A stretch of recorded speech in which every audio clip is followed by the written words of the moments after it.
depressed, frustrated, sad, confused. You want answer. Let's talk. Give me a message sa page ko sa Philippine Dating Coach and you can have one-on-one coaching with Coach Baze, your dating coach. Just please subscribe to my channel and hit the bell button. Well, ang title natin ngayon is paano siya mapaparanoid kakaisip sa'yo.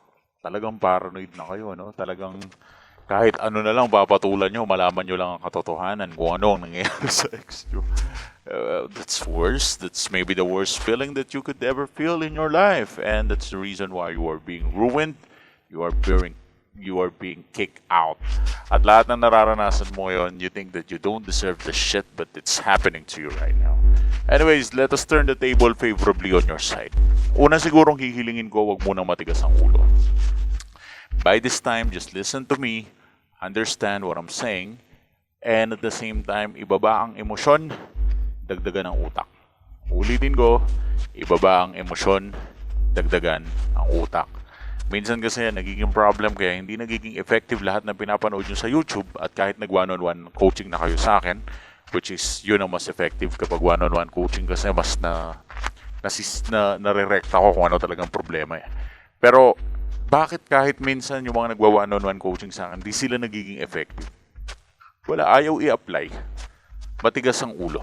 Mas gusto nilang sundan ng kanilang nararamdaman kaysa sundan yung katotohanan at yung tama. Merong mga iilan na sasabihin disagree sila sa no contact rule kasi lalayo sa yung tao. It doesn't matter kahit ilang taon pa lumipas. Kahit ilang years pa lumipas. Just don't reach out, you know.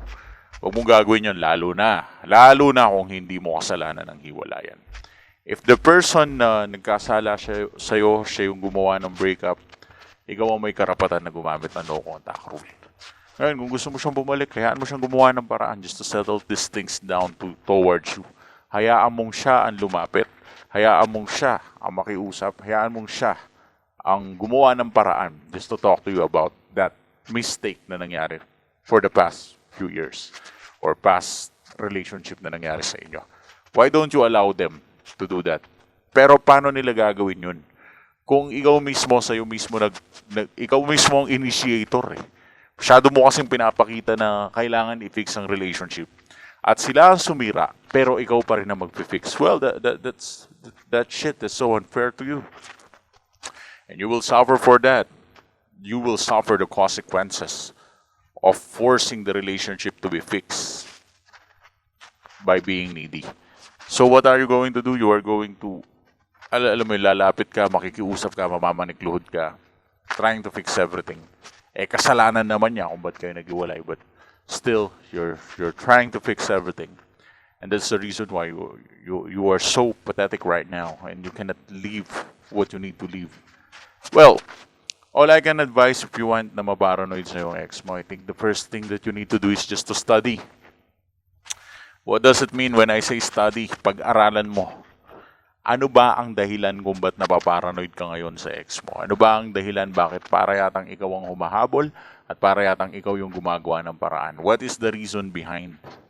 And once na napag-aralan mo na ang mga rason kung sa likod ng mga nangyayari kung ba't ka naghahabol, i-write down mo lahat ng rason na yon. At pagkatapos, i-apply mo sa sarili mo.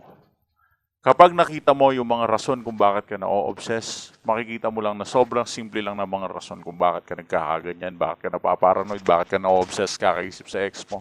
Simple lang. It's all because of rejection.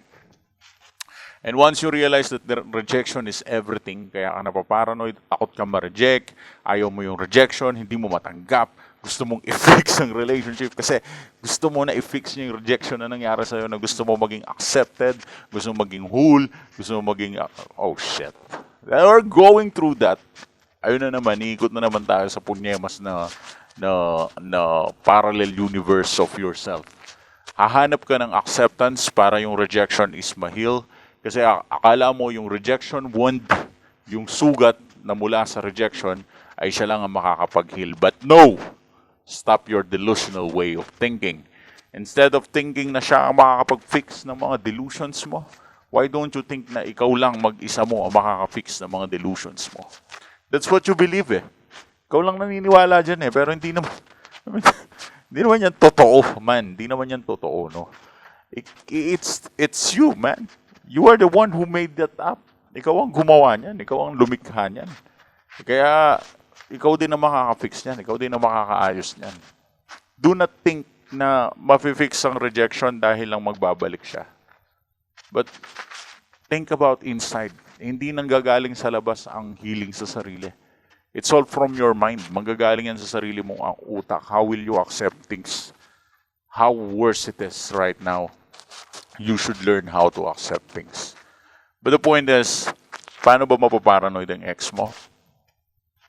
Let them feel rejected. Ipa-feel mo sa kanila na nire-reject mo sila. And once you do that shit will work. Kasi ang rason lang kung ba't ka naggaganyan at nababaliw ka is because of rejection. And the same thing must happen towards your ex. Kailangan niyang maramdaman, kailangan niya ma-feel ang rejection na yun. Dahil kung hindi niya ma-feel ang rejection na yun, that's not gonna work these things out. Anyways, if you need an advice, just give us a message sa page namin. Let's just have one-on-one coaching if you need me. I think mas kaya nating i-assess sa mga problema niyo kapag nag-one-on-one na. See you in my page. Thanks for watching, guys.